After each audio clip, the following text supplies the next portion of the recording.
Hello, আসসালামু আলাইকুম সবাইকে। আজকে আবারও বাইক নিয়ে ঘুরতে বেরোলাম।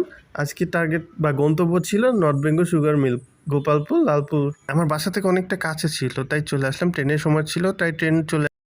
আজ আমি গিয়েছিলাম নর্থ বেঙ্গল সুগার মিলের বাইরের পাশে। সময়টা ছিল বিকেলবেলা, তাই অনেক সুন্দর লাগতেছিল বাইরের ভিউটা দেখে।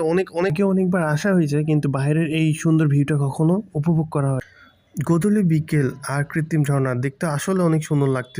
আগে অনেকবার যাওয়া হয়েছে, কিন্তু এমন দৃশ্য কখনো চোখে পড়েনি। হুট করে দেখে অনেক ভালো লাগলো, তাই ভাবলাম সবার এই বিষয়টা আর সবাইকে দেখার সুযোগ করে দিই। দেখলে সবারই অনেক পছন্দ হবে, আর আমার অনেক ভালো লাগছে।